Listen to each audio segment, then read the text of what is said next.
Shalom. Shalom. Sekali lagi saudara saya sapa dengan penuh sukacita kita menyatakan Shalom. Haleluya. Puji Tuhan. Tuhan itu sungguh baik bagi kita. Kita boleh ada di tempat ini semua karena anugerahnya. Tidak ada satupun karena kehebatan dan kekuatan kita. Kita mau merenungkan kasih setia Allah. Kita mau merenungkan kebaikan Tuhan di sepanjang hidup yang kita lalui. Mari kita bersyukur kepada Tuhan. Terima kasih ya Bapa untuk kasih setia Allah. Terima kasih ya Tuhan untuk anugerah yang begitu besar yang Kau berikan kepada kami. Hari lepas hari yang telah kami lalui, kami percaya itu semua dapat kami lalui hanya bersama Tuhan. Dan hari ini kami boleh ada di tempat ini, semua adalah karena anugerah-Mu. Kami mau memuji Engkau Tuhan, kami mau menyembah Engkau Tuhan dengan sukacita dari-Mu ya Tuhan. Terima kasih ya Bapa, terima kasih Tuhan. Hanya dekat-Mu saja kami akan merasakan ketenangan Tuhan. Haleluya.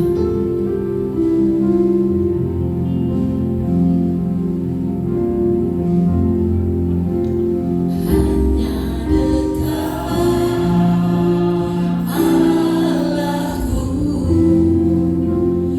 rasa tenang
ibadah kami pagi hari ini kami percaya Yesus, Engkau Tuhan ada di dalam setiap hidup kami. Kami mau memuji menyembah Engkau dengan segenap hati kami. Ibadah kami ini kami mau habiskan dalam nama Yesus Kristus. Haleluya. Amin.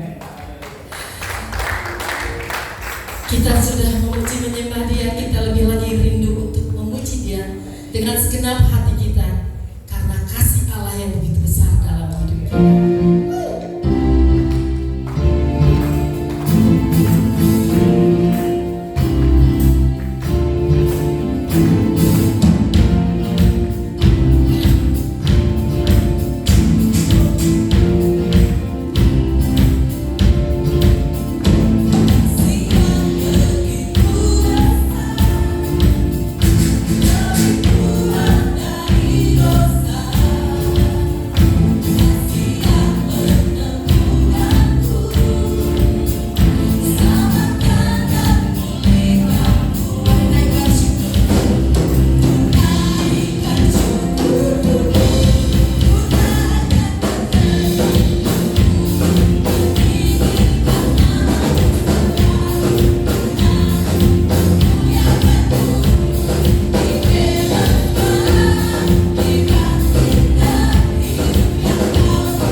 luar biasa bagi kami. Kita akan menyatakan pengakuan iman rasuli kita. Pengakuan iman rasuli. Aku percaya kepada Allah, Bapa yang Maha Kuasa, Khalik langit dan bumi, dan kepada Yesus Kristus, Anaknya yang tunggal Tuhan kita, yang dikandung daripada Roh Kudus, lahir dari anak darah Maria, yang menderita di bawah pemerintahan Pontius Pilatus, disalibkan, mati dan dikuburkan, turun ke dalam kerajaan maut, pada hari yang ketiga bangkit pula dari antara orang mati, naik ke surga, duduk di sebelah kanan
lidah bibir hamba-Mu, sehingga Tuhan apa yang keluar dari lidah bibir hamba-Mu itu adalah seturut kehendak-Mu lewat kuasa Roh-Mu yang mengajarkan dan memampukan hamba-Mu. Urapi seluruh jemaat yang hadir pada saat ini, biar lawatan Tuhan terjadi. Sepanjang pemberitaan firman Tuhan, segala kuasa kegelapan yang ingin mengintimidasi hati kami telah pergi keluar di dalam nama Yesus. Terima kasih Tuhan, kami siap mendengarkan kebenaran firman-Mu. Di dalam nama Yesus Kristus kami berdoa dan mengucap syukur. Yang percaya katakan amin. Salam Bapak Ibu yang terkasih dalam nama Tuhan kita Yesus Kristus. Pada pagi hari ini kita akan mendengarkan kebenaran firman Tuhan, di mana pada hari ini tema firman Tuhan adalah doa meneguhkan iman. Kita langsung buka Alkitab kita di dalam Markus 9 ayatnya yang ke-16 sampai 23.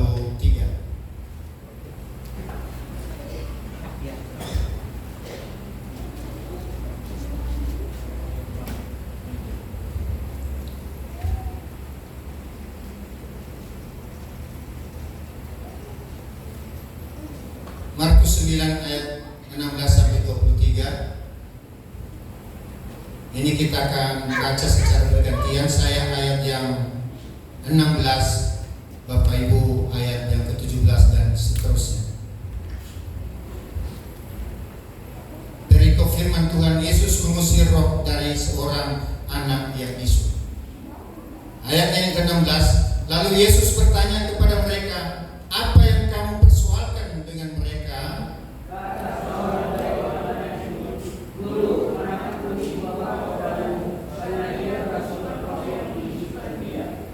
Dan setiap kali roh itu menyerang dia, roh itu membanting-bantingnya ke tanah, lalu mulutnya berbusa, giginya bergetakan dan tubuhnya menjadi kejam.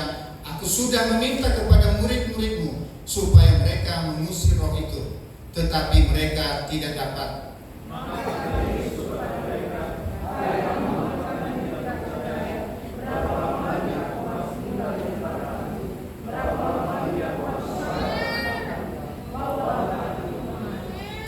Lalu mereka membawanya kepadanya. Waktu roh itu melihat Yesus, anak itu segera digoncang-goncangnya, dan anak itu terpelanting ke tanah dan terguling-guling, sedang mulutnya berbusa. Lalu Yesus bertanya kepada ayah itu, sudah berapa lama dia mengalami ini? Jawabnya, sejak masa kecil. Dan seringkali roh itu menyeretnya ke dalam api ataupun ke dalam air untuk membinasakannya. Sebab itu jika engkau dapat berbuat sesuatu, tolonglah kami dan kasihanilah kami.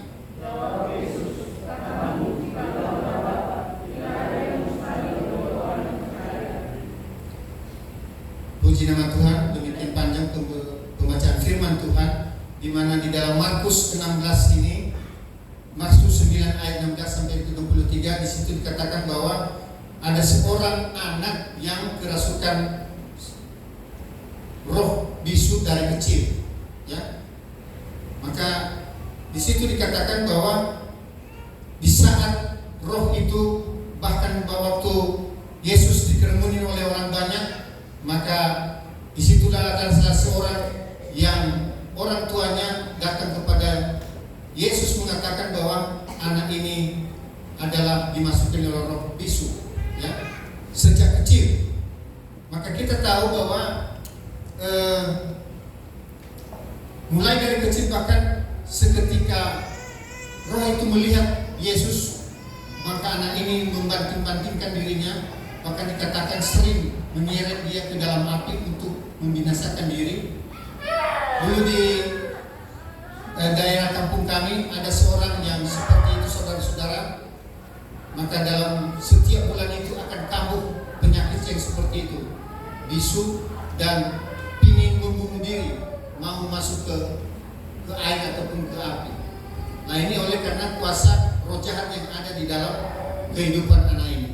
Nah, kita berdoa meminta kepada Yesus supaya iman kita dibantu untuk menumbuhkan kepercayaan kita kepada Tuhan, ya. Kalau di situ dikatakan tadi bahwa hai kamu orang yang tidak percaya,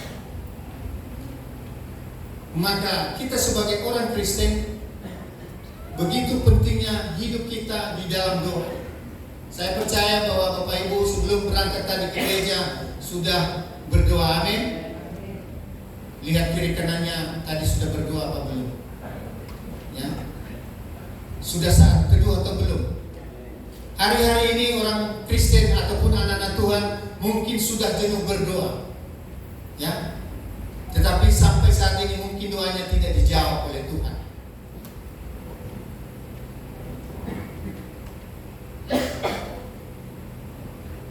Ada kalanya mungkin kita sudah capek, berkali-kali kita berdoa kepada Tuhan, tetapi sampai saat ini juga doanya belum dikabulkan.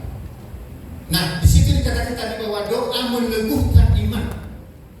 Di dalam doa ini tentunya harus disertai dengan iman, tidak hanya sembarangan untuk berdoa. Maka kita bisa melihat di dalam Yakobus 4 ayat 2b dikatakan di situ, kamu sudah berdoa tetapi kamu tidak menerima apa-apa. Yakobus, kita buka di dalam Yakobus.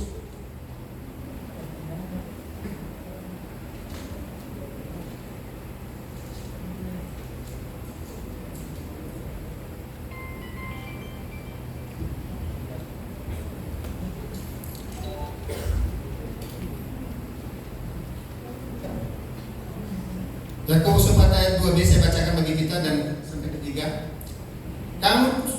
Kamu tidak memperoleh, kamu sudah berdoa, kamu tidak memperoleh apa-apa karena kamu tidak berdoa, atau kamu berdoa juga tetapi kamu tidak menerima apa-apa karena kamu salah berdoa, sebab yang kamu minta itu hendak kamu habiskan untuk memuaskan hawa nafsumu. Seringkali orang Kristen di dalam kehidupan kita berdoa untuk memuaskan kemauan kita atau hawa nafsu kita yang kita minta kepada Tuhan, bukan yang Tuhan mau, tetapi yang kita mau. Inilah yang sering terjadi di dalam kehidupan kita sebagai anak Tuhan, sehingga doa kita tidak dikabulkan. Makanya dikatakan tadi bahwa kamu sudah berdoa tetapi kamu tidak mendapat apa-apa, karena kita meminta kepada Tuhan sesuai dengan keinginan kehidupan kita, keinginan gaya hidup kita, sehingga untuk sementara Tuhan mengatakan sabar. Ya, disitulah kita tahu bahwa bagaimana doa yang dapat meneguhkan iman kita. Ya, di ayat 3 ini lebih jelas dikatakan bahwa atau kamu juga berdoa tetapi kamu tidak menerima apa-apa karena kamu salah berdoa, sebab yang kamu minta itu hendak kamu habiskan untuk memuaskan hawa nafsu. Mungkin selama ini doa kita, apapun yang Bapak Ibu kasihi, yang kamu doakan kepada Tuhan tetapi tidak dijawab oleh Tuhan, sampai saat ini tidak, karena kita apa? Salah berdoa. Nah, oleh sebab itu doa ini adalah merupakan satu hal alat komunikasi kita kepada Tuhan, langsung kepada Tuhan. Kalau kita lihat di dalam Kamus Besar Bahasa Indonesia bahwa doa didefinisikan sebagai permohonan atau harapan, ya, permintaan dan pujian kepada Tuhan.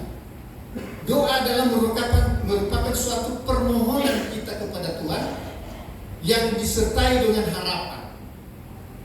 Ya. Bahkan Tuhan Yesus mengajarkan kita untuk berdoa itu di dalam Matius 7 ayat 7 kita bisa lihat, ataupun salah satu membaca bagi kita di dalam Matius 7 ayat 7 bagaimana cara berdoa untuk doa yang dikabulkan oleh Tuhan.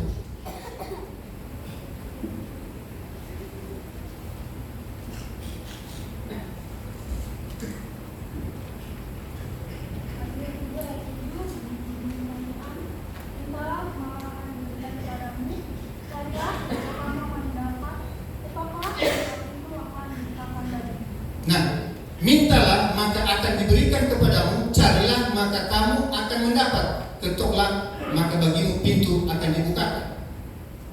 Bagaimana kita berdoa supaya doa itu meneguhkan iman kita? Yesus mengatakan mintalah. Kita meminta kepada siapa? Kita tahu bahwa kita meminta kepada Yesus. meminta kepada Gunung Kidul, saudara. Ya, kalau kita minta diberkati oleh Tuhan, maka kita datang kepada Tuhan. Mintalah dengan penuh harapan. Dikatakan tadi bahwa doa itu adalah harapan, permohonan, permintaan. Ada satu harapan. Ya, itulah yang dinamakan dengan doa. Begitu pentingnya doa bagi setiap orang yang percaya ataupun kita sebagai anak-anak Tuhan. Ya, kalau pernah saya katakan bahwa doa itu adalah alat komunikasi kita langsung berbicara kepada Tuhan. Itulah doa. Makanya kita sebagai anak-anak Tuhan tidak bisa kita tinggalkan doa itu. Itulah landasan kita. Ya, menurut pengalaman saya dulu, karena saya merantau di Jakarta ini sebatang kara, ya, saya tidak punya ilmu apa-apa, saya hanya punya ilmu berdoa kepada Tuhan. Tidak ada sanak saudara-saudara, tinggal menumpang di rumah orang. Dan saya hanya berharap bahwa Tuhan menunjukkan jalan yang terbaik. Dan terbukti sampai saat ini saya boleh ada oleh karena kasih karunia Tuhan. Karena apa? Karena doa. Ya, mintalah, maka kamu akan diberikan. Tentunya sesuai dengan apa yang Tuhan mau tadi, bukan dengan apa yang dikatakan Yakobus untuk memuaskan hawa nafsu kita. Kita minta kepada orang yang tepat, yaitu kepada Tuhan Yesus, bukan kita minta kepada manusia. Kalau minta kepada manusia akan mengecewakan orang tua kita sekalipun. Inilah mengenai permintaan. Dan dikatakan di situ bahwa carilah. Ada 3 makna yang tercantum dalam Matius 7 ayat 7 ini, pengertian yang berbeda, yaitu mintalah, carilah, dan ketoklah. Tentunya di dalam berdoa ini kita meminta bukan hanya sekedar meminta, tetapi ada satu usaha yang harus kita lakukan untuk melakukan meraih berkat yang diberikan oleh Tuhan itu kepada kita.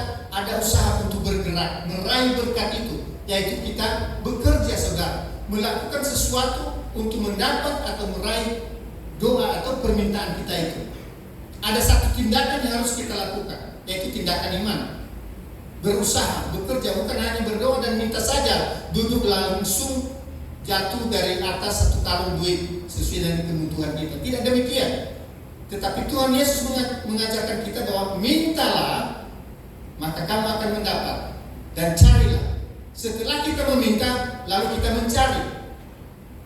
Ada satu hal yang harus kita lakukan. Ada satu tindakan iman, bukan hanya meminta. Ya, kalau sudah kita minta, lalu kita bekerja, saudara, bekerja keras. Supaya apa? Supaya kita diberkati. Kalau mau ingin kaya, bekerja keras mulai dari sekarang, anak-anak muda. Kalau kami yang sudah lansia ini kayaknya sudah lewat umur. Makanya orang bijak mengatakan, kalau kamu mengambil jalan yang susah saat ini, itu menentukan masa depanmu untuk cerah. Tetapi kalau kamu mau hidup kamu menderita di masa tuamu, maka lakukanlah hal-hal yang menyenangkan pada saat ini, yaitu ongkang-ongkang kaki di rumah, tinggal buka HP.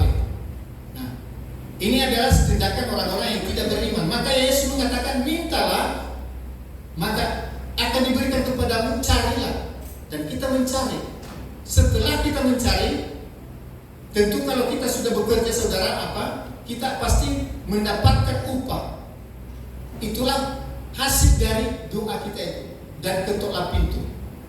Ada satu langkah lagi untuk mengetok pintu. Seakan-akan kalau mengetok pintu ini, berarti ada satu tindakan yang lebih memaksa lagi, saudara. Ya, kita ketok dengan penuh harapan. Pintu itu akan dibukakan. Harapan itu adalah tindakan iman yang membuat doa kita itu meneguhkan iman kita. Nah, Bapak Ibu yang terkasih dalam Tuhan kita Yesus Kristus, itulah yang mempunyai arti bahwa bagaimana doa itu begitu penting bagi kita sebagai anak-anak Tuhan.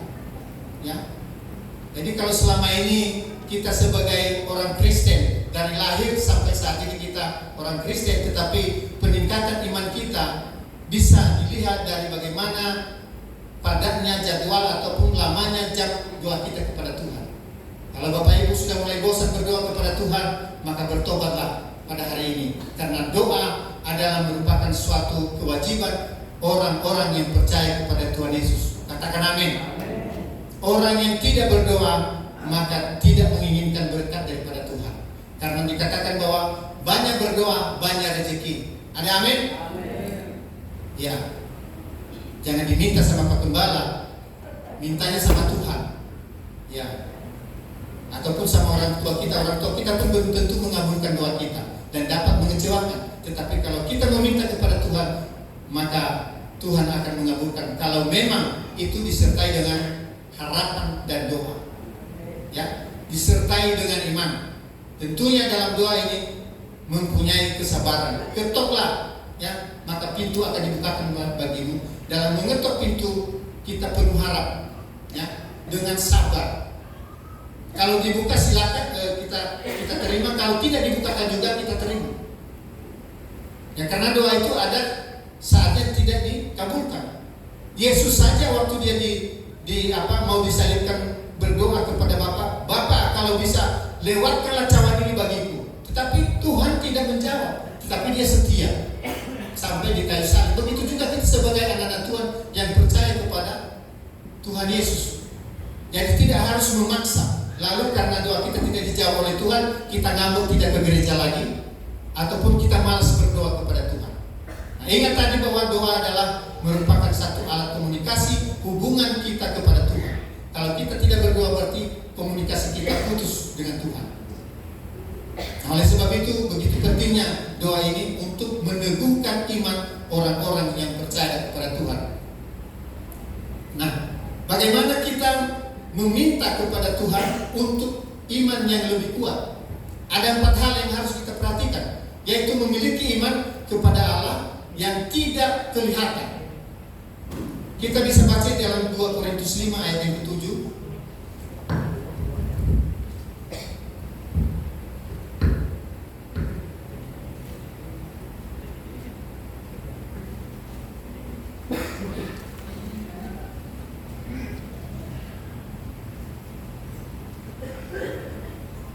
Korintus 5 ayat yang ke-7, di situ dikatakan bahwa sebab hidup kami ini adalah hidup karena percaya, bukan karena melihat. Paulus menulis surat ini di dalam 2 Korintus 5 ayat 7 ini dikatakan bahwa sebab hidup kami ini adalah hidup karena percaya, bukan karena melihat, saudara. Karena percaya. Ya, makanya kalau kita berdoa kita harus percaya bahwa doa kita itu akan dijawab oleh Tuhan. Ya, tidak hanya sekedar berdoa, harus disertai dengan keyakinan. Dengan tidak harus melihat kenyataannya. Bagaimana definisi iman kita lihat di dalam Ibrani 11 ayatnya yang pertama, dikatakan situ dikatakan bahwa iman adalah dasar dari segala sesuatu yang kita harapkan dan bukti dari segala sesuatu yang tidak kita lihat. Sekalipun kita tidak melihatnya, tetapi kita percaya bahwa Tuhan pasti akan mengabulkan doa kita, bahwa Tuhan akan memberikan janjinya bahwa memperoleh hidup yang kekal. Amin. Sebab itu kami ini adalah hidup karena percaya, bukan karena melihat. Seringkali kita sebagai orang-orang yang percaya kepada Tuhan, kalau kita tidak melihat dengan mata kita sendiri, kita kurang percaya. Sama halnya seperti Thomas, murid Yesus, saudara. Dia katakan bahwa Yesus menampakkan diri di saat dia dikatakan bahwa Yesus Allah sudah bangkit, dan dia mengatakan, aku tidak percaya sebelum aku mencucukkan tanganku di lubang paku di tangannya.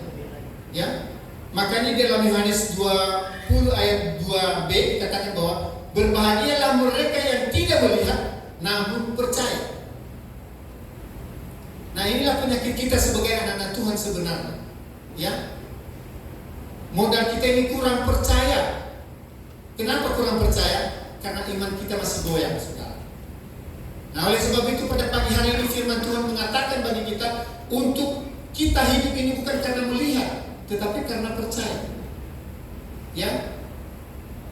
Dan saya yakin bahwa Bapak Ibu sekalian yang ada pada pagi hari ini, ya, kita ini adalah orang-orang yang percaya kepada Tuhan. Amin. Bahkan mungkin iman kita, saya katakan, melebihi dari murid-murid Yesus yang ke-12. Karena di antara muridnya aja ada satu orang yang mengatakan, aku kurang percaya sebelum aku memberikan jariku di lubang paku di tangan Yesus itu. Thomas yang mengatakan itu. Tetapi kita tidak melihat, kita percaya dengan firman Tuhan yang kita dengar bahwa Yesus adalah hidup, Yesus adalah penyembuh, Yesus adalah kekuatan kita di dalam menjalani kehidupan ini. Yesuslah yang dapat menjawab doa kita sekalipun kita tidak melihat Yesus itu bagaimana. Tetapi dengan iman kepercayaan kita bahwa kita percaya Yesus itu hidup dan Dia telah ke surga untuk menyediakan tempat bagi saudara dan saya. Ada amin? Inilah alasan saya katakan tadi bahwa iman kita melebihi dari murid-murid Yesus yang ke-12. Kalau mereka masih ada salah satu mengatakan aku kurang percaya, tetapi kita saudara di sini percaya dengan firman Tuhan yang kita dengar, karena kita imani bahwa firman itu iya dan amin. Ada amin? Tidak ada lagi yang abu-abu saudara, iman saudara pada pagi hari ini. Di saat Bapak Ibu saudara berdoa kepada Tuhan, harapan dan permohonan itu akan dikabulkan oleh Tuhan kalau disertai dengan rasa percaya kita. Yang menjadi satu masalah bagi kita sebagai anak-anak Tuhan, kalau kita sudah berdoa hari, detik demi detik kita menunggu jawaban itu supaya langsung dijawab oleh Tuhan. Dalam 1 jam, dalam 1 hari, 1 minggu, 1 bulan, kita sudah menunggu. Inilah yang salah. Kita pakai persepsi pemikiran kita sebagai manusia, logika kita. Nah, kita harus mengerti bahwa jawaban itu adalah seturut dengan kehendak Tuhan, bukan seturut kehendak kita. Ya. Jadi kita memiliki iman kepada Allah yang tidak kelihatan. Sekalipun kita tidak melihat tetapi kita percaya. Sebagaimana tadi definisi iman, ya, bahwa kita itu segala sesuatu yang kita harapkan dan bukti dari segala sesuatu yang tidak kita lihat. Itulah iman. Kalau itu kita miliki, itulah buktinya bahwa kita sebagai anak-anak Tuhan, terlebih sebagai pelayan-pelayan Tuhan. Ya, percuma kita sebagai orang yang percaya kepada Tuhan Yesus tapi tidak memiliki iman. Kita di sini adalah orang-orang yang beriman kepada Tuhan. Ada amin? Di luar sana ada yang memang imannya melayang-layang saudara. Ya, karena apa? Karena memang gejolak dunia ini sangat menakutkan. Dipenuhi dengan ketakutan-ketakutan, tetapi anak Tuhan tidak akan khawatir. Tuhan akan mengabulkan setiap doa kita. Ada amin?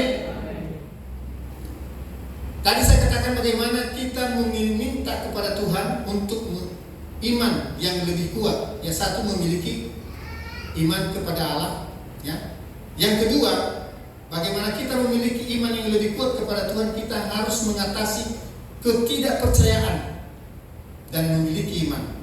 Ya. Di dalam Markus tadi yang kita baca, Markus 9 ayat 22, kita lihat kembali ayatnya yang 22 sampai ke 24 saya bacakan bagi kita. Ya. Tentang anak yang dimasukin oleh roh. Dan seringkali roh itu menyeret ke dalam api ataupun ke dalam air untuk membinasakannya. Sebab itu jika engkau dapat berbuat sesuatu, tolonglah kami dan kasihanilah kami. Jawab Yesus, katamu jika engkau dapat. Sekali lagi, jawab Yesus, katamu jika engkau dapat. Ini satu tanda tanya. Ya. Jika engkau dapat, tidak ada yang mustahil bagi orang yang percaya. Nah, di situ dikatakan bahwa mengatasi ketidakpercayaan. Kita tahu bahwa orang tua dari anak yang kerasukan roh bisu ini, dia mengatakan bahwa dari sini kita bisa lihat, jika engkau dapat berbuat sesuatu, jika engkau dapat berbuat sesuatu, ini tidak penuh dengan satu keyakinan, jika engkau. Makanya Yesus menjawab, dia katakan bahwa jawab Yesus katanya, jika engkau dapat, tidak ada yang mustahil bagi orang yang percaya. Inilah kelemahan kita sebagai orang yang percaya kepada Tuhan, yang mengaku Kristen dari lahir sampai tua. Iman kita masih sebatas seperti itu, masih ada keraguan-keraguan. Makanya dikatakan, hai kamu orang-orang yang tidak percaya, Sampai berapa lama lagi aku harus tinggal di tengah-tengah kamu, kata Yesus. Nah, orang tua ini mengatakan bahwa kalau kamu dapat, kalau katamu jika engkau dapat, tidak ada yang mustahil bagi orang yang percaya. Segeralah ayah anak itu berteriak, aku percaya, tolonglah aku yang tidak percaya ini. Baru sadar dia bahwa memang Yesus sanggup melakukan, bahwa tidak ada yang mustahil. Kalau kita percaya, maka tidak ada yang mustahil. Bagi saudara, Bapak Ibu yang terkasih dalam Tuhan Yesus Kristus, tidak ada yang mustahil kalau memang rasa percaya kita kepada Tuhan penuh dengan iman. Ada amin? Bapak Ibu yang belum punya rumah sampai saat ini, percaya akan diberikan Tuhan rumah kepada saudara. Tentu dengan iman. Ada satu tindakan, bukan hanya mengimani, tetapi kita tidur-tidur di rumah. Nggak mungkin saudara. Ada tindakan iman. Ya, kalau orang beriman ada satu tindakan yang harus dilakukan, harus membayar harga saudara, siang dan malam, kalau perlu 24 jam bekerja, baru pulang ke rumah. Iya, kalau orang Indonesia terlalu santai saudara. Kalau orang Eropa sana kelihatan mereka santai-santai, tapi duitnya yang berjalan. Orang Indonesia banting tulang siang malam, duitnya ditabung di bank, bunganya tidak seberapa. Itulah kekurangan bangsa Indonesia, ya. Jadi kalau turis-turis itu kita lihat mereka santai-santai ke Bali, mereka bukan tidak punya pekerjaan, punya usaha. Mereka punya usaha. Dari mana mereka dapatkan biaya mereka untuk jalan-jalan ke luar negeri kalau memang tidak ada pendapatannya? Nah, sementara orang Indonesia siang malam banting tulang, yang dibawa tidak seberapa saudara. Sampai di rumah dimarahin oleh istri karena cuma sedikit, seharian muter-muter nyari sewa saudara. Bapak ibu ojol, tidak dihargai oleh istrinya. Cuma segini. Inilah kekurangan kita karena kita tidak mempunyai iman yang percaya kepada Yesus bahwa mujizat itu akan terjadi. Dari yang tidak ada menjadi ada. Amin. Maka orang ini mengatakan, segera dia berteriak, anak itu berteriak, aku percaya, tolonglah yang kami yang tidak percaya ini. Kalau selama ini kita ragu-ragu saudara, kira-kira Yesus itu sanggup gak sih melakukan mujizat dalam hidup saya?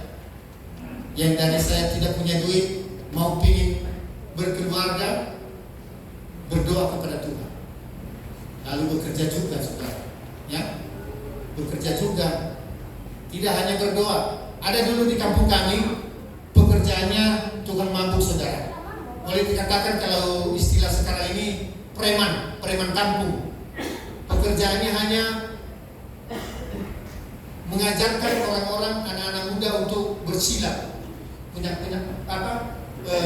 ilmu tenaga dalam, tahan bacok, ya, dibacok, dipukul tidak mampan, direndam tidak basah. Itulah istilahnya. Lalu orang ini karena orangnya bebal, dikumpulkanlah keluarganya, diambil satu piring ditaruh di tengah-tengah mereka, digelar tikar. Dia bilang, mari kita berdoa. Kita minta supaya piring ini diisi oleh duit oleh Tuhan. Lalu orang ini melakukannya karena memang takut keluarganya ngikut juga, karena ini kerjanya orang tukang mabuk. Nanti daripada dibantai dia ngikut aja, anak-anak dan istrinya. Lalu berdoa orang ini kenyataan bukan karangan saudara, ya. Lalu setelah berdoa dia bilang, itu kan mana ada mujizat Tuhan? Tidak ada. Ini kan konyol. Nah, seringkali pemahaman kita sebagai orang Kristen, mengaku orang Kristen, tapi iman kita tidak ada kepada Tuhan. Mencobai Tuhan namanya, bukan meminta itu namanya. Masa dia berdoa konyol, kasih piring lalu jatuh ada di enak benar. Kalau memang kita sebagai orang Kristen seperti itu, buset, dunia ini nggak ada masalah saudara, ya. Nah, itulah contohnya. Sampai saat ini rimanya nggak tahu kita kemana. Kami dengar dia ke Tapanuli dan semua keluarganya masuk ke Tapanuli Selatan. Tahu kan Tapanuli Selatan? Semua kalau kata orang Korea sana silo. Jadi hidupnya setelah dia tua kembali ke kampung, yang tadinya orang yang ditakuti oleh sekampung, dia udah tinggal kayak kucing kerendam air got, nggak dipeduliin orang. Pas kebetulan saya pulang kampung, ada yang meninggal di kampung kami, tokoh masyarakat. Aku tidak sadar kalau memang itu orangnya udah kecil, kurus, nggak dianggap. Yang tadinya orang yang ditakuti. Inilah hidup orang yang seperti itu, yang ingin mencobai kekuasaan Tuhan. Hidupnya menderita. Kita dengar anak-anaknya sudah nikah dengan orang-orang seberang sana. Sampai saat ini berita di kampung kami pun nggak tahu bagaimana. Mungkin sudah memang nggak mungkin lagi masih hidup, udah lama karena level orang tua. Nah, inilah contohnya orang-orang yang tidak percaya kepada Tuhan. Nah, makanya dikatakan tadi, segera anak-anak itu berteriak, dia, aku percaya, tolonglah aku yang tidak percaya ini. Sehingga Yesus berbuat mengatakan bahwa tidak ada yang mustahil bagi orang yang percaya. Modal kita sebagai anak Tuhan hanya percaya saja. Lakukan, biarlah Tuhan yang melakukan tindakan yang lebih besar dalam kehidupan kita. Modal kita hanya percaya saja. Makanya dikatakan kalau ada imanmu sebesar biji sesawi saja, kalau kamu percaya, kamu akan sembuh. Modal percaya. Yang nggak harus nyemplung dalam laut, kita percaya Tuhan sanggup melakukan ini. Iman inilah yang memang kadang-kadang ke level itu kita tidak nyampe sebagai anak-anak Tuhan. Maka oleh sebab itu pada pagi hari ini mengingatkan kita bahwa bagaimana iman itu boleh menguatkan kita sehingga lewat setiap apapun yang kita minta, maka itu akan terjadi bagi setiap orang yang percaya. Orang yang percaya, orang yang tidak percaya masih ragu-ragu, nggak mungkin dia dapat ini. Ya, tidak mungkin.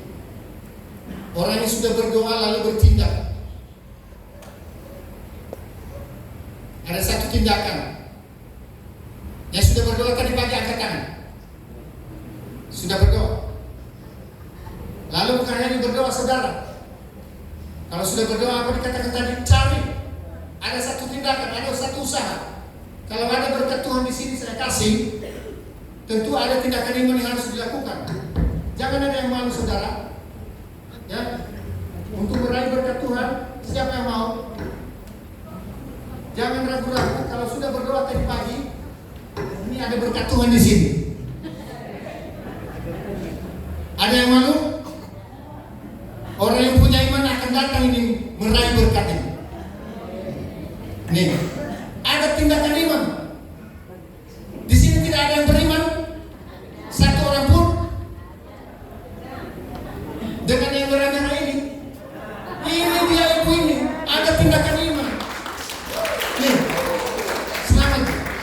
Ibu punya iman yang kuat kepada Yesus. Sementara yang lain masih memakai perasaan, gengsi. Tuhan tidak menghendaki orang yang gengsi di hadapan Tuhan.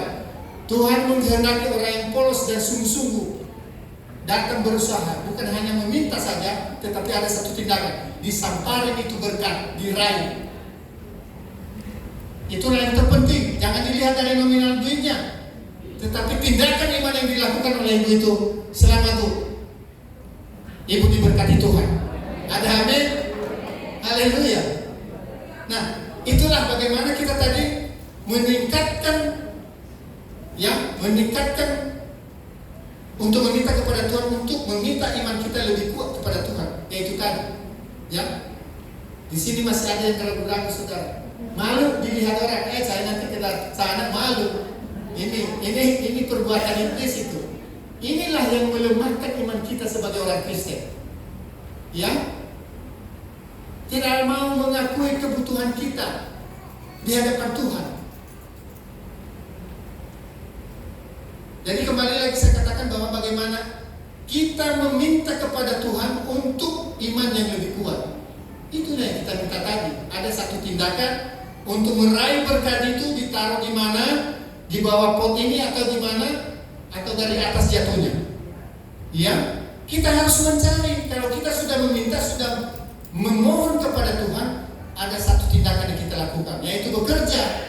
Kalau Kalau mau saudara menjadi sarjana, selesai saudara, rajinlah belajar. Ya, mahasiswa penggembala nggak mungkin langsung wisuda tanpa harus belajar mengerjakan PR yang bertubi-tubi.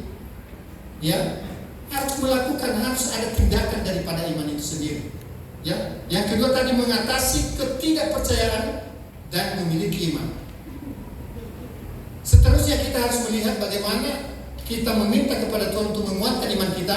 Yang ketiga saudara adalah kekuatan yang meningkatkan, ya, minta kekuatan yang meningkatkan iman kepada Tuhan, yaitu kita lihat di dalam Filipi 4 ayat yang ke-13. Kita minta kekuatan yang meningkatkan iman kepada Tuhan. Filipi 4 ayat yang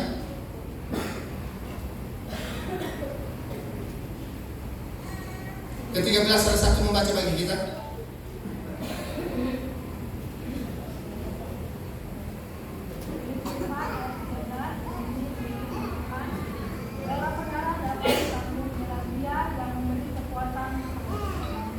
Segala sesuatu dapat kutanggung di dalam Dia yang memberikan kekuatan bagiku.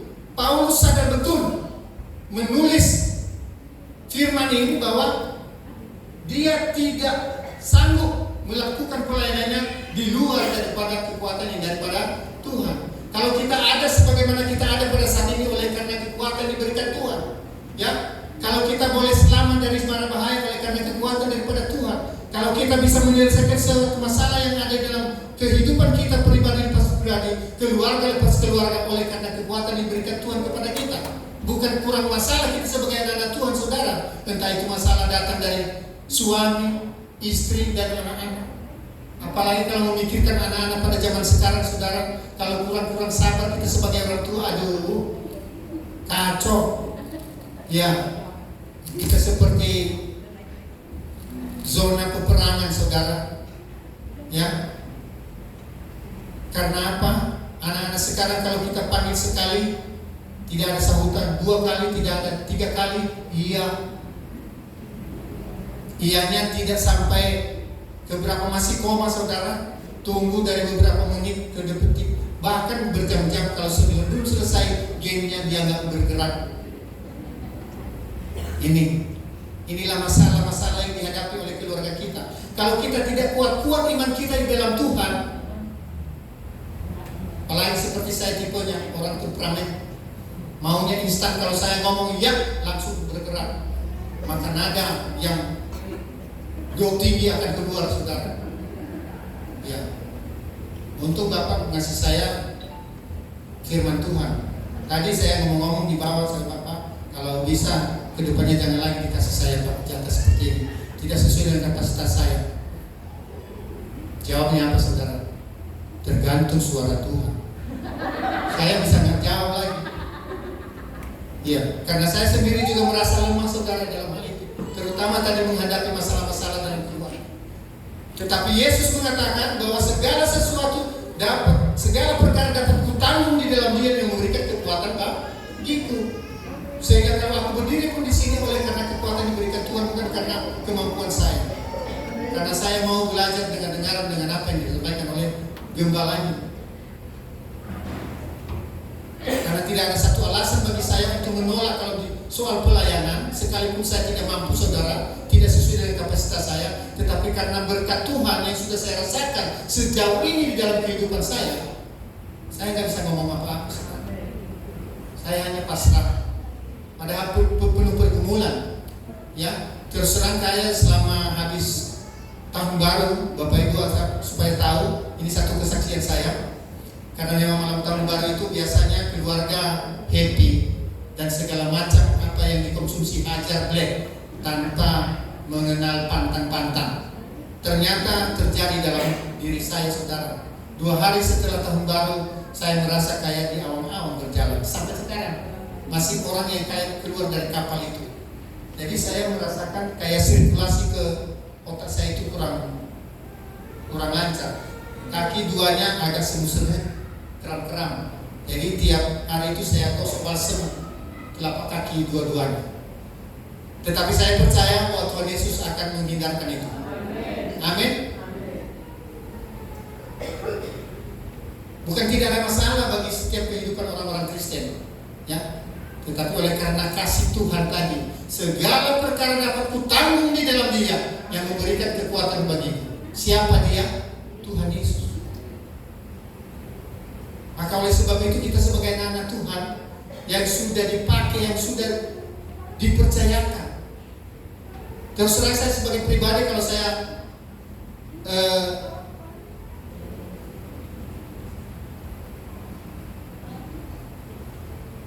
bukan rahasia pribadi saya kepada Bapak, sebenarnya saya tidak mampu sebenarnya. Ini bukan kehormatan menjadi satu beban dalam hidup saya, karena saya merasa saya orang yang tidak pantas. Tetapi hanya satu alasan tadi, Pak, saya tidak bisa membantah Bapak, karena saya sudah merasakan kasih Tuhan dalam hidup saya, dalam hidup istri dan anak-anak saya, sehingga saya mangut saja.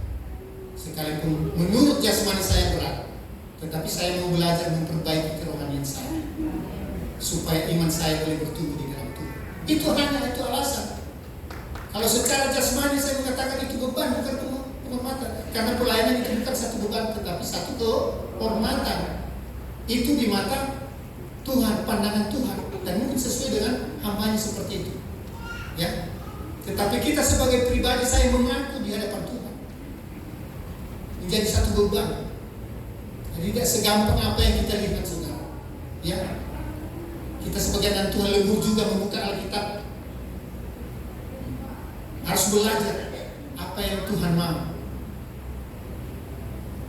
Nah, oleh sebab itu bagaimana doa kita yang dapat menguatkan kita atau dapat meneguhkan iman kita, hal-hal ini yang harus kita lakukan, ya. Karena di luar Tuhan kita tidak bisa berbuat apa-apa. Kalau firman Tuhan yang lalu bahwa aku adalah pokok anggur yang benar, di luar barang siapa yang lepas dari pokok itu tidak akan berbuah. Nah, itu juga pada saat ini dikatakan bahwa segala perkara dapat kutanggung di dalam Dia yang memberikan kekuatan bagiku. Kalau kita bisa sembuh dari segala penyakit oleh karena kekuatan diberikan Tuhan, ya. Kalau memang Tuhan tidak berikan kekuatan dalam tubuh kita, segala sel-sel kita itu lemah, dari serangan dari virus-virus itu langsung hancur, berantakan, dead, saudara. Tetapi oleh karena kuasa Tuhan, mujizat yang terjadi dalam kehidupan kita sebagai anak Tuhan, karena kita mempunyai iman, maka sukacita yang Tuhan berikan kepada kita sehingga menjadi obat untuk menyembuhkan segala sakit penyakit, ya. Sukacita itu menyembuhkan segala sakit penyakit. Jadi yang dari beban tadi menjadi satu sukacita, karena kita menyadari begitu besar kasih Tuhan. Nah, kembali saudara, ya, bagaimana tadi ada 4 hal saya katakan, ya. Yang ketiganya ada kekuatan yang meningkatkan iman kepada Tuhan. Yang keempat, yang terakhir, yaitu iman yang mengalahkan kekhawatiran. Karena kita sebagai orang-orang percaya ini juga banyak khawatir, ya. Jangan munafik, ya. Bapak Ibu khawatir kan, apalagi yang masih kontrak bulanan masih bagus lah. Kalau tahunan sampai puluhan juta mungkin agak khawatir. Yang punya toko masih kontrak sampai 35 juta, omset penjualannya tidak mencapai target, ini akan khawatir bagaimana nanti tanggal 15 jatuh tempo bulan Februari, duit masih belum ada di tangan. Ada kekhawatiran. Tetapi Yesus mengatakan di sini, firman Tuhan mengatakan di dalam Matius 6 ayat 34.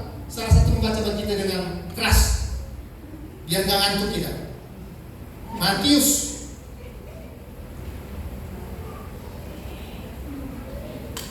Matius 6.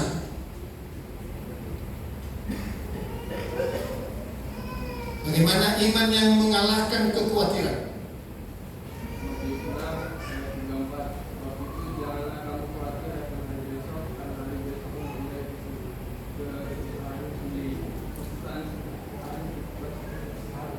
Iya, sebab itu janganlah kamu khawatir akan hari besok, karena hari besok mempunyai kesusahan sendiri. Kesusahan sehari cukuplah untuk sehari. Kadang kita memborong saudara pikiran sebagai manusia, ya. Bagaimana masa depan saya, bagaimana masa depan anak-anak saya, khawatir terus. Sama halnya seperti saya dulu, karena nikahnya di atas 25 tahun saudara, hampir 30 tahun. Jadi saya punya anak masih kecil-kecil, saya lihat umur saya lihat teman-teman sebaya saya, anak-anak mereka sudah SMA, anak saya baru SD. Saya bilang nanti saya udah tua, ini anak-anak ini masih bisa nggak saya sekolahkan? Jangan-jangan saya di tengah jalan sudah game over.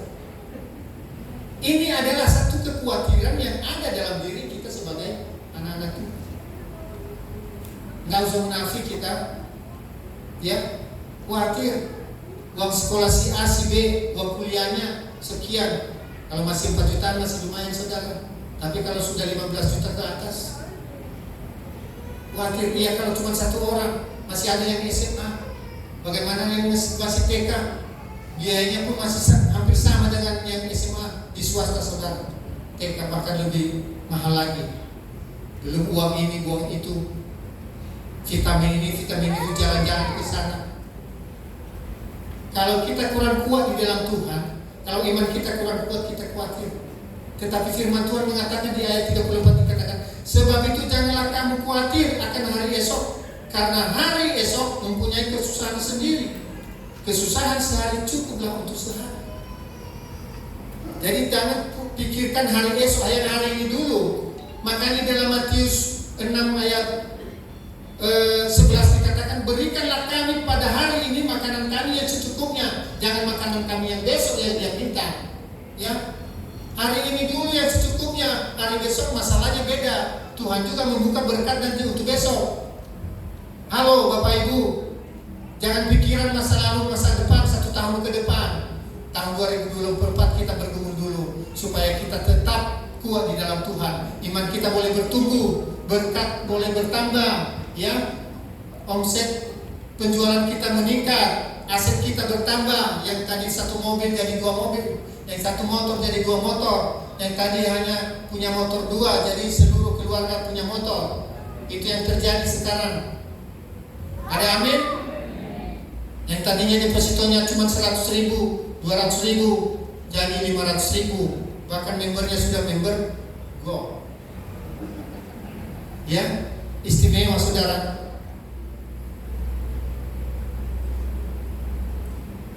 Itu yang kita pikirkan, jangan pikirkan tahun 2045 Indonesia emas. Masih jauh saudara. Apa kita masih ada atau sudah game over? Maka oleh sebab itu kita sebagai orang yang beriman, cukuplah jangan khawatir untuk hari esok. Hari esok punya kesusahan sendiri, Bu, Bapak. Hari ini dulu kita sudah bisa sehat, bernapas, bisa makan dengan enak, puji Tuhan. Ada yang potong ayam tadi pagi? Ada. Saya sendiri potong ayam tadi pagi saudara. Puji Tuhan, saya bilang sama istri saya, daging minggu masih ada di kulkas, sudah jadi batu es. Saya bilang jangan lagi itu. Saya akan mau mati, saya mau hidup 100 tahun lagi. Jangan 100 tahun, 80 tahun pun saya bilang sama istri saya. Dia khawatir. Saya bilang kamu memang hai orang-orang yang tidak percaya. Itu Pak Matius 84 tahun. Masih kabar begini. Aku juga mau seperti itu, paling tidak 80 tahun kalau Tuhan boleh. Ya. Tapi jangan menyusahkan keluarga. Saya masih bisa jalan-jalan ke sana kemari. Kalau perlu saya berdiri di tempat ini, saya langsung give over. Puji Tuhan. Ada kan banyak seperti itu saudara? Lagi puji-pujian, akhir-akhir ini kan saya merinding. Lagu ini hindarkan bagi saya Tuhan, supaya jangan seperti itu. Saya mau hidup 1000 tahun lagi. Kalau Tuhan berkehendak, 80 pun gak apa-apa lah. Yang penting jangan sesakitan. Ada amin? Imanmu yang terjadi padamu sesuai dengan imanmu. Dia khawatir saudara, wah begini aja sudah susah percuma. Imanmu yang terjadi bagimu. Ibu saya dulu saudara iman yang mengatakan, nanti kalau saya tua, saya minta kepada Tuhan supaya jangan sampai merepotkan kalian anak-anak saya. Puji Tuhan sampai dia mati saudara. Dia masih bisa duduk di tengah-tengah keluarga. Tahu-tahunya jam 9 malam lewat, jam 7 saya dikabarin, Mama ada sakit, panas, pilek, tapi nggak dibilang sekarang enggak, karena mereka masih bisa makan bareng. Jam 9 sudah lewat, dikabarkan sama saya marah dong sebagai anak, apalagi anak bontot laki-laki. Udah lewat mama katanya, kenapa nggak kena? Ya memang biasa sih sakitnya kan sakit itu cuma panas-panas doang. Tahu-taunya udah pergi. Inilah kita sebagai anak-anak Tuhan yang masih begitu, ya. Jadi saya juga beriman seperti itu, nanti tidak merepotkan keluarga, anak-anak, istri, apalagi istri. Kalau dia bilang, biar saya yang duluan, saya bilang enggak. Saya yang duluan nanti. Nah, tapi 80 tahun ke sana. Ada amin Pak bisa? Amin. Ya, imanmu yang menyelamatkan engkau, jadilah sesuai dengan imanmu. Ada amin? Iya, kalau mau ingin kaya minta kepada Tuhan, jadilah. Tentunya dengan bekerja keras. Tidak ada orang kaya yang leha-leha yang mengharapkan judi online bisa kaya raya. Tidak ada. Tindakan, ada satu tindakan yang dilakukan. Nah, itulah yang harus kita lakukan sebagai orang-orang yang percaya. Kenapa? Kita jangan khawatir hari besok, karena hari esok mempunyai kesusahan sendiri. Kita pikirkan dulu hari ini, kita bersyukur kepada Tuhan. Karena tanpa bersyukur kepada Tuhan, kita harus tetap memikirkan hari esok. Tetapi kalau kita memikirkan hal yang ada di depan mata kita, itulah yang membuat kita bersyukur kepada Tuhan. Oh ya Tuhan, dibanding orang sana yang nggak bisa lagi datang ke gereja, tapi saya masih berikan kesehatan untuk datang ke gereja, bersekutu dengan Tuhan, mendengarkan kebenaran firman Tuhan. Saya masih bisa melayani, dikasih kesempatan oleh Tuhan. Bagaimana dengan mereka yang ingin melayani tapi tidak ada kemampuan untuk berjalan sampai di gereja? Inilah yang harus kita syukuri sebagai orang-orang yang percaya kepada Tuhan. Jangan kekhawatiran terus dong. Yang harus optimis dalam hidup ini. Ya, dari mobil Avanza menjadi Fortuner. Sekalipun bekas, garasinya belum ada, nggak boleh sama istri. Nanti dicoret-coret tak katanya. Sebenarnya sudah layak, sudah bisa, tinggal ngambil sebenarnya. Cuman ya ini tadi, kesehatan ini, ya kita tunggu aja waktu Tuhan, ya. Karena di pinggir jalan dibaret-baret semua, baret lah. Pernah saya tulis baret sih sukamu, nggak jadi masalah, itu nggak kekal. Kalau enggak udah saya lama saya ganti saudara, sebenarnya pingin juga menikmati kayak apa tuh, ya nggak Pak?